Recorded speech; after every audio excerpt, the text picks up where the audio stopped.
Bath and Wasps. I mean, that's, depending on what the forms of the teams are at the time, but they're all teams that can play really well. They can push a team very hard, and you know what? I know it's could be heresy because nobody liked the manner in which England and France went about changing the competition, but it's made for bigger games all the time. It seems to have some of the quality of the games this year. I really enjoyed this year's competition. It was brilliant. Yeah, stakes feel very high with every game. You kind of back Leinster to get out of any pool, as difficult as it may be. What about Munster and Ulster in those, Keith? Yeah, again, when I looked at Munster's one, I said, that's okay. There's a history there. They can do it. I just don't think any team now goes into the European competition thinking that they can take their foot off the pedal at any stage. They have to be at their absolute best for every game, home and away. You're having to try and get an away win if at all possible. You have to win all your home matches. I didn't see the full breakdown of it. Did it break down into what matches were played, or was it just the pools that were set out today? TBC. A TBC. So it'll be interesting again for the back-to-backs, or around December. They always kind of throw up incredible games, but there's a lot of rugby still to be played between now and then. But no, I love it. I kind of find it always a little bit intriguing that you have it at this stage. Everybody's kind of suffering a level of rugby fatigue from watching so much of it, from commentating and from playing all of it, and you're already, oh my God, looking at the permutations and combinations for a few months' time. So it's interesting. Yeah, Matt, beyond the obvious that they're all difficult groups, anything jumping out at you? No, I just thought Leinster's group was the easier one. I think Munster and Ulster have a much tougher assignment in those pools, just by the nature of the draw. I concur with what Keith said. I thought the standard of the rugby this year was spectacular, and there's sort of no easy draws in it. To suggest that Leinster have got an easy draw with Toulouse and Wasps is quite condescending to those two clubs. I know, but it does seem to be an easier draw. But it's just an exciting competition. It's the best rugby competition in the world. Very interesting in Australia. Only this week, Stephen Moore, the Wallaby, a former Wallaby captain, just came out and said that Super Rugby just needs an overhaul, needs a complete and utter overhaul, because the rugby public have lost interest in it. It's too complicated and so on. And he's right. Whereas the competitions in Europe, especially the Champions Cup, they've captured the imagination of not just the rugby public, but the sporting public. It's a great competition.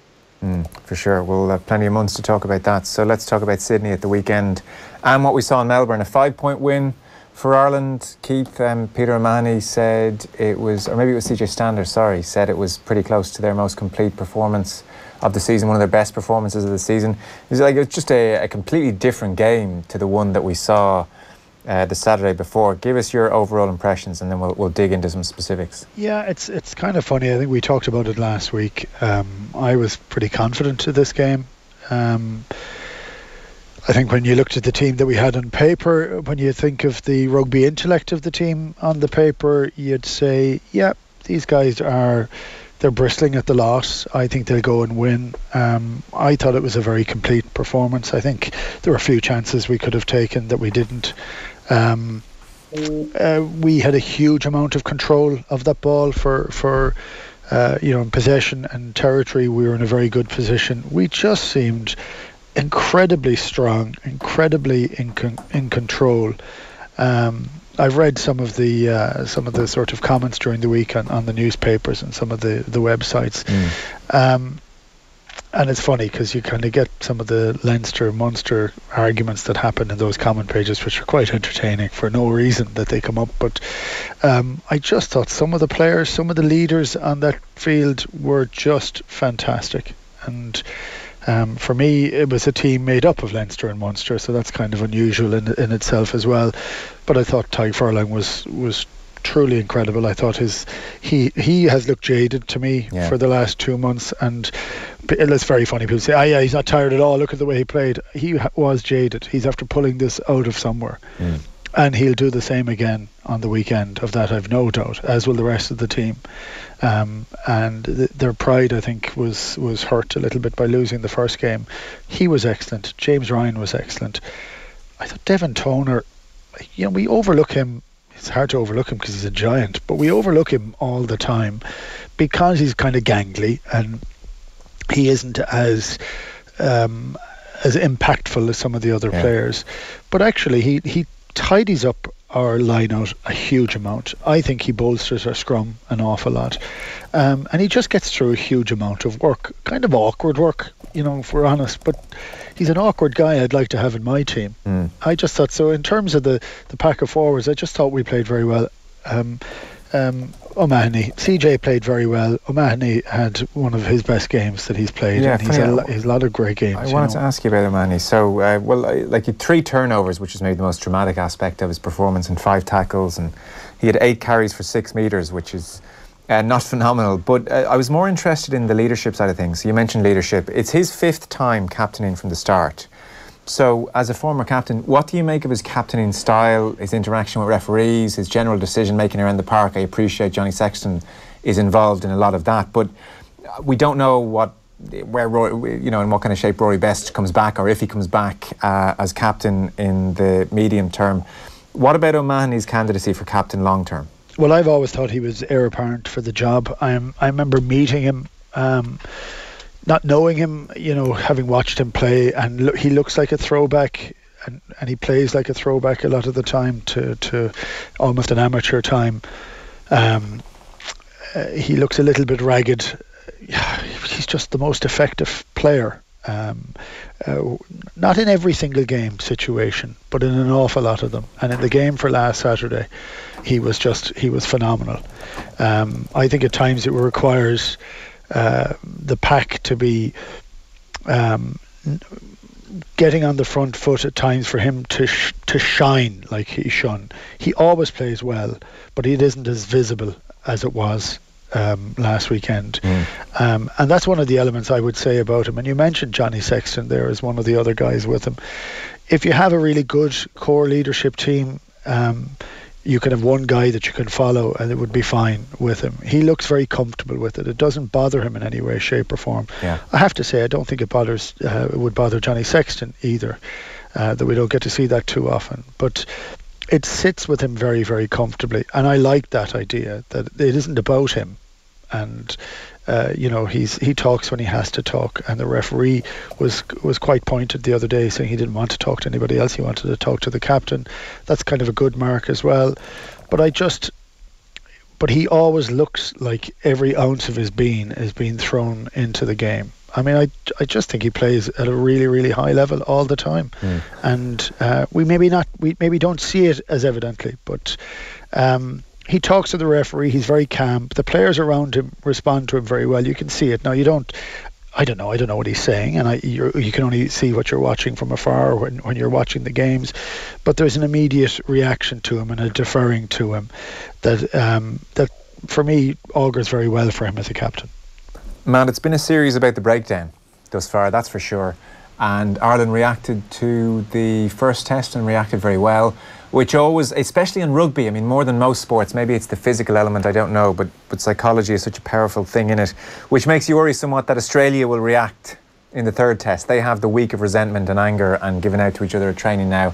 And so I think everybody's fascinated to see what happens, in particular at the breakdown on Saturday.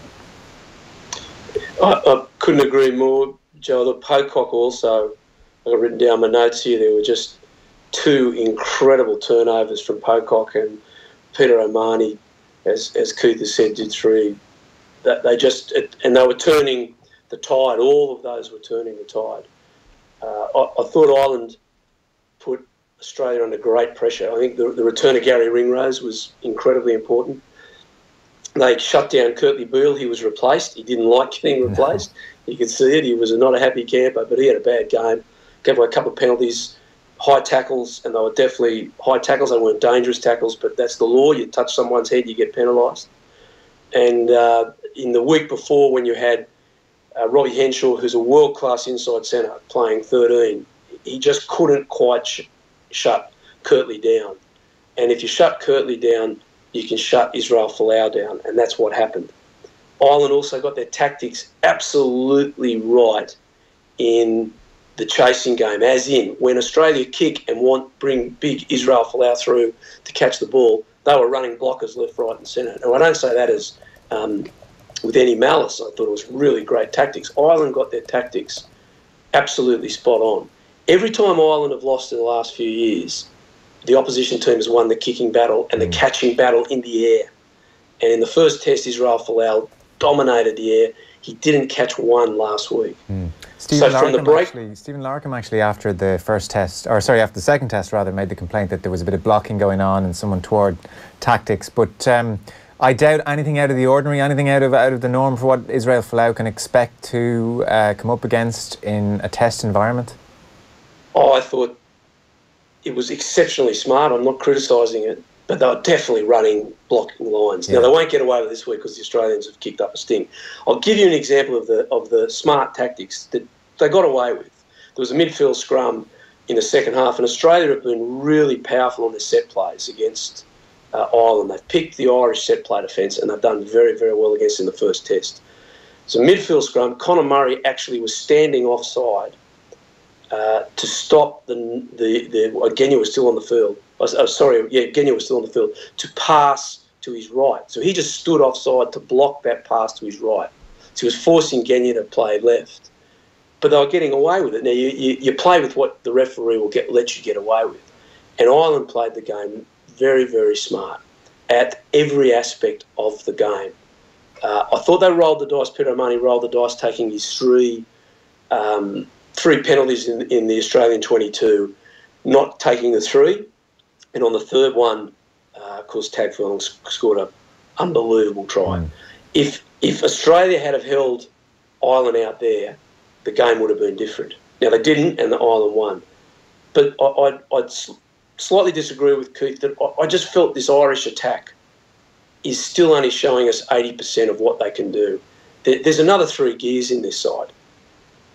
Australia could have stolen that game at the very end. Now, they didn't. Ireland were by far the better team. They outthought them, outplayed them, they out-tackled them. They did everything. But they still weren't out of sight. And I just think this Irish team should be out of sight. They can be out of sight. They're a better side. It's a really interesting point, so the Irish attack, because it's a definitely an issue of contention. Joe Schmidt absolutely does not like when that accusation is made of the team. So I'll bring Keith in just a second to give a response on his thoughts. Just expand on it, Matt. I know you've done it before and you've talked about it before. So what are you generally seeing? Like, what's the pattern? What's the tactic? And what is it that they are more than capable of doing? Well, let's just pick 2 games that are fresh in everyone's mind. In the Six Nations, Wales at the Aviva, same thing. Ireland dominated that game, but it was down to the last play, an intercept try on the last play that put the game away. They almost lost that game. They should never have lost it. They were a better team than Wales in every department, but they didn't have the mindset to go and win it. The next week at Twickenham, there was a different team. They were creative, they were attacking. It was the best 40 minutes of rugby I can remember an Irish team playing as the first half at Twickenham. Now, if they have that same mindset, and it's very hard every week to do this, but if they have that same mindset that they have at Twickenham, there's not many teams in the world that are going to touch this side. But if they have the same mindset that they did against Wales and they did against Australia in the second test, inferior teams like Australia and Wales will stay with them. And Australia's not a bad team, but they were totally outplayed. They shouldn't have been within 1 try than with 2 minutes to go. Now, if Australia had scored 5 or 6 minutes earlier, that would have been a different game. Now, they didn't. I know that. And Ireland deserved to win. It's very hard to criticise the team when they're playing so well. Yeah. I think my point is that they've just got so much more in them. This side could go out and win a World Cup. They can definitely go out and win a World Cup. But if they are tentative and don't expand on their games, they could also lose a World Cup. And moving forward, I think it's really important to get their mindset to as it was at Twickenham rather than the way we saw it at the Aviva and in Melbourne last week. Okay. Keith, Melbourne versus Twickenham? Yeah, I do get it. I felt we were a much better team than Australia. Australia, of all the teams that I played against, were incredibly well organised analytically and would tend to stay in a game they shouldn't stay in, be that for Ireland or for the Lions.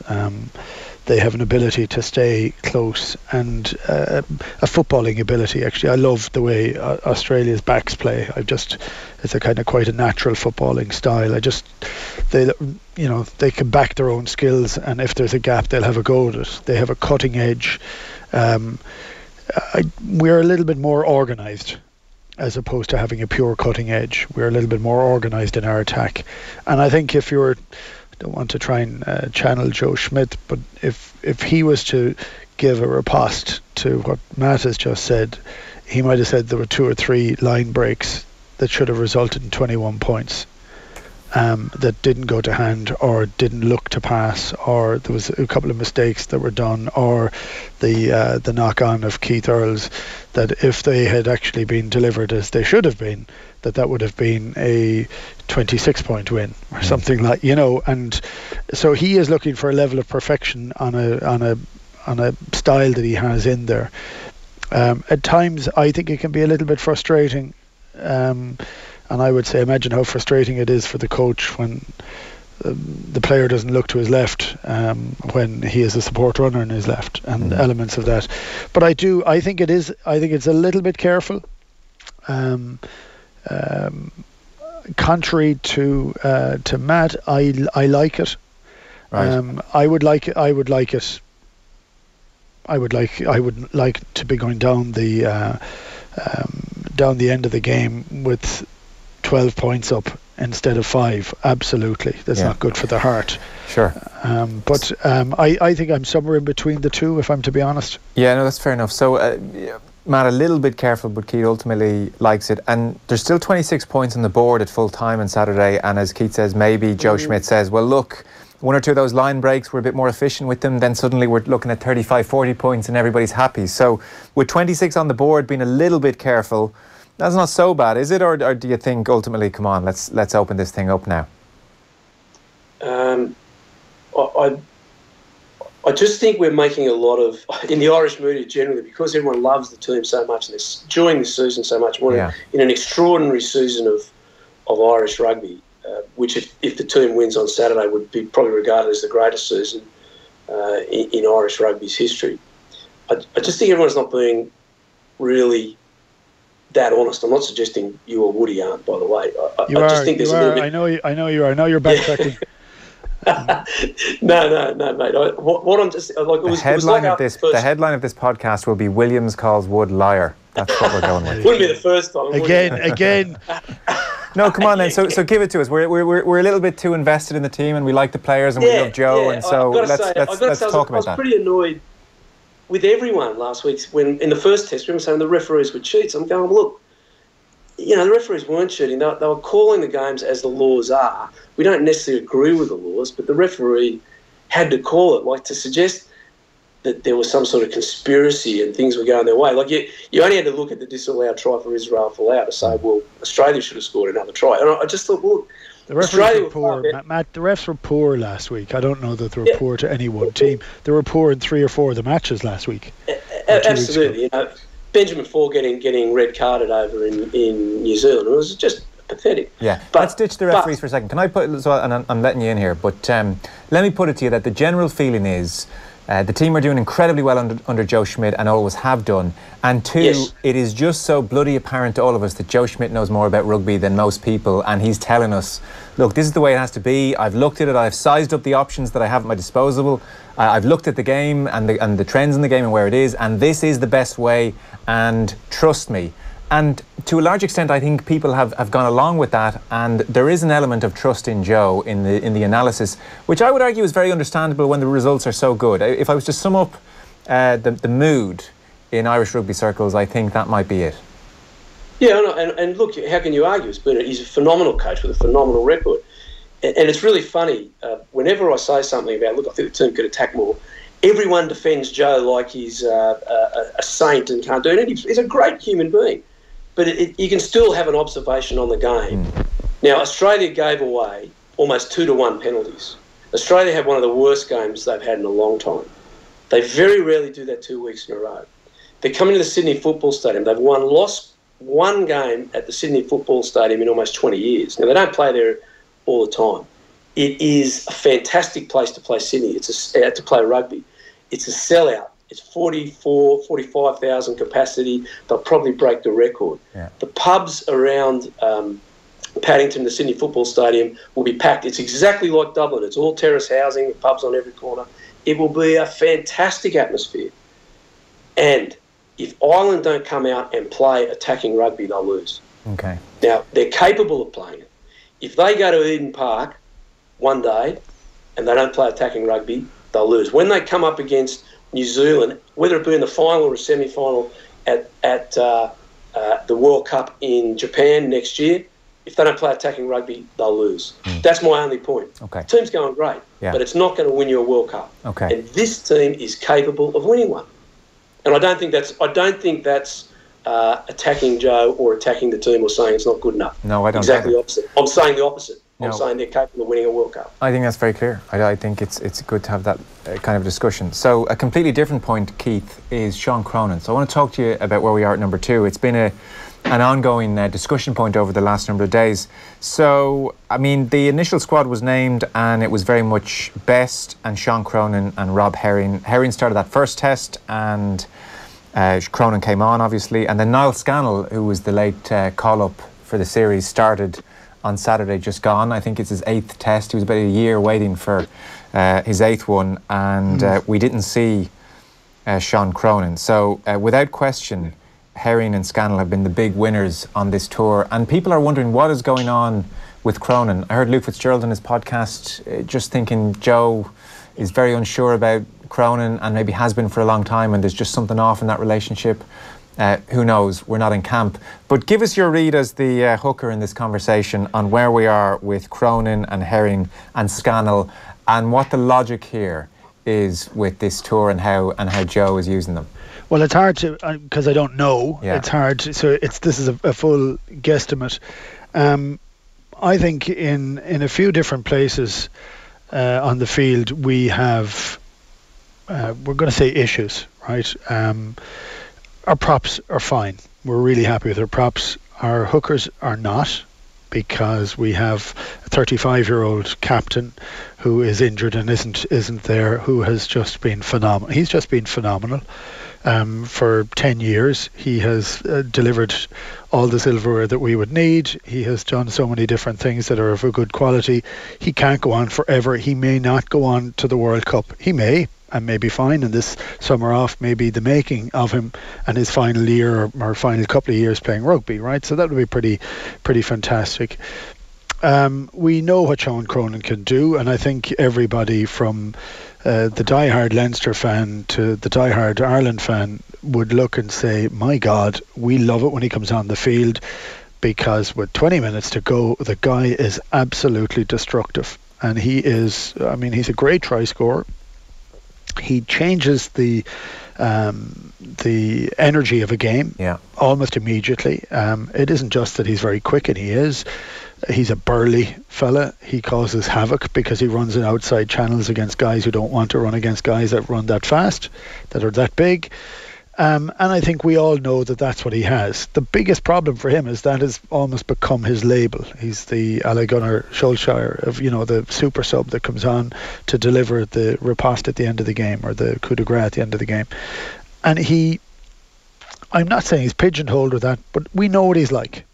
And I'm just going to flip it for a second and to talk about George, the English hooker. So everybody said he's a better player than Hartley, and yet when he's played from the start, he hasn't had anywhere near as big an impact. He doesn't play to the standard he has when he's come off the bench. So in my read of this, looking from afar and not understanding what is going on, I think Joe knows what Sean Cronin can give him, and I think what Sean Cronin offers is something pretty extraordinary in world rugby, which is that level of a hooker that can be so destructive when he comes onto the field afterwards. And what happens if Rory Best doesn't get there? Well, we're going to need somebody else, and will we need somebody else to start?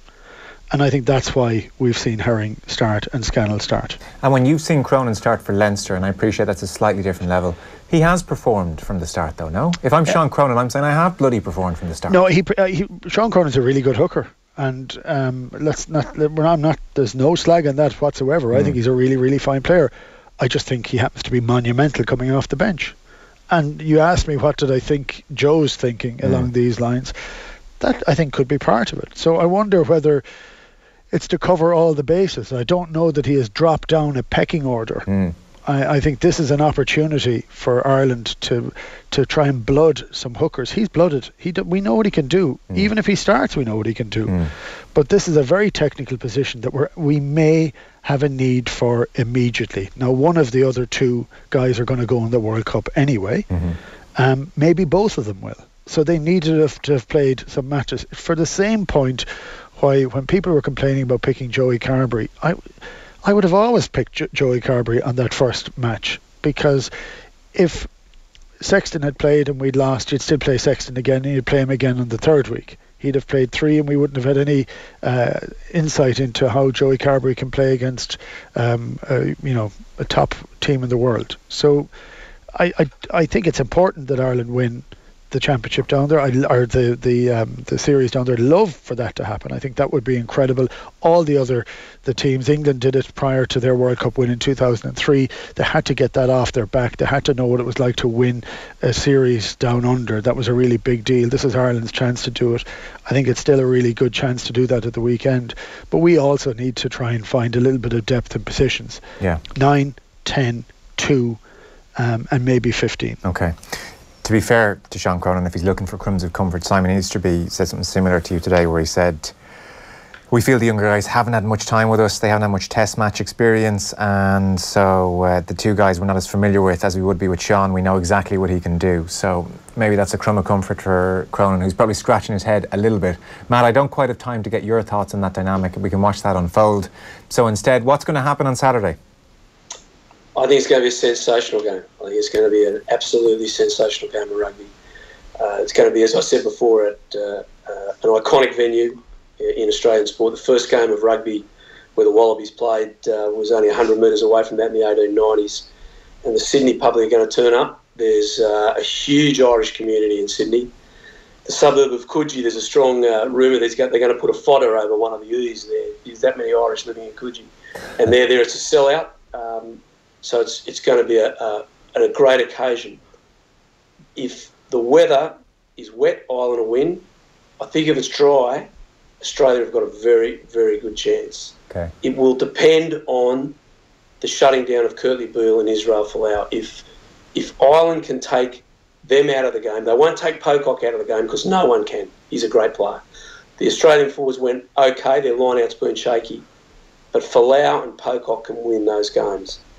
If Ringrose can shut down Beale and they get their chasing game and kicking game right, Ireland will win. If they're off a bit, Australia will win. And the Australian team is desperate.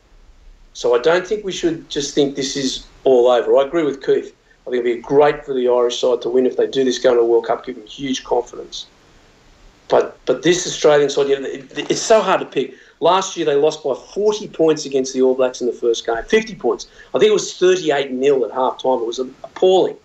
And the next week they almost beat New Zealand in Dunedin. The next week they did beat New Zealand. So they're a really, the Wallaby side at the moment is a really hard team to pick week to week. Genya's loss is huge. Yeah. That's the one thing that may push it towards Ireland, though. Paul Phipps tries his heart out. But this is not a bad Australian side, and they're hurt, they're stung. It's a huge weekend in Sydney because on the Sunday night is State of Origin at the Olympic Stadium with New South Wales. Look like they might win it. They don't want to lose in front of the gaze of the Australian public. So they're motivated and whipped up. I think it's just going to be a fabulous night. I mean, it's been a brilliant series so far. Brian Driscoll on Monday reckoned Ireland by 5 points. He certainly felt Ireland had Australians' number offensively, like with Ringrose back. Defensively, Ireland had Australians' number by the end of the game, and Australia were out of ideas, Keith. So final word to you in about a minute if you can. Yeah, I think we had their number last week. I've played against Australia long enough to know, and often enough to know, that they'll change on a sixpence if they have to. They're very, very smart. My favourite team, when I talk to kids about how they view the game, I'd say follow Australia. I love how they play. I think we will require the best performance we've had this season to win, and I have to say I think we will have that best performance. Okay, great. Lads, we'll talk next week, no doubt.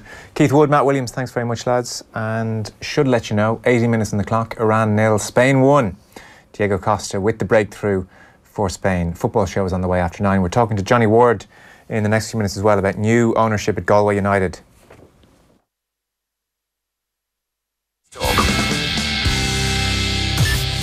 A report found we were, I think, second last in the EU in terms of our record in tackling climate change. Will we stay second bottom for the next 5 years? No, we won't stay anywhere near that. We are making definitive changes now. We've already shown that by putting our cash up front in terms of €1 in €5 that the government would spend over the next decade on capital investment is going into climate-related activity. Hear the full News Talk Breakfast podcast.